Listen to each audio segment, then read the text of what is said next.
Qu'elles sont belles, qu'ils sont beaux, ces femmes et hommes des antichambres, ces courtisans modernes, ces serviteurs d'eux-mêmes, penchés sur la moindre humeur du chef comme sur un oracle. Ils flairent le vent du pouvoir avant même que la brise ne se lève et déjà ils ajustent leur sourire. Déjà leur voix s'adoucit, leur regard se fait miel. Ce sont les dévots d'une nouvelle religion, celle de la hiérarchie. Leur prière est le compliment, leur foi l'opportunité. On les croirait nés pour ramper tant leur dos semble fait pour les révérences. Quand le chef éternue, ils applaudissent sa vitalité. Quand il se trompe, ils louent sa vision prophétique.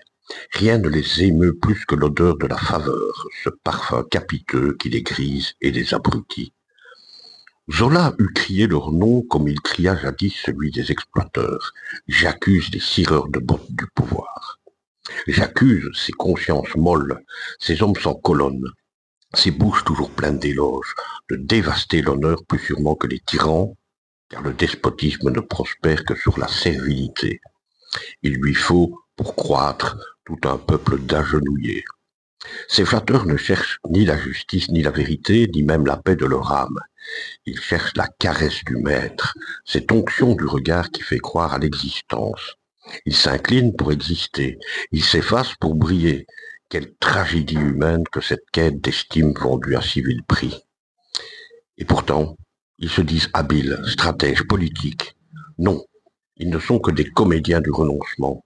Ils jouent la fidélité pour dissimuler la peur. Ils récitent la loyauté pour cacher la lâcheté. À force de vouloir plaire, ils deviennent transparents, ombre interchangeable d'un système qui ne tolère que la soumission. Mais que tombent les puissants qu'ils servaient.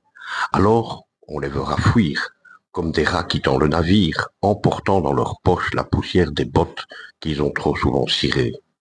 Et le nouveau maître les retrouvera déjà à genoux, promettant la même adoration, la même docilité, la même platitude. Voilà donc où nous mène le culte de plaire à la prostitution morale. Le monde se corrompt moins par la méchanceté des puissants que par la mollesse de ceux qui les entourent. Et dans ce bal des hypocrites, chacun croit danser pour sa survie, alors qu'il se noie lentement dans la boue de son propre reniement. À bientôt.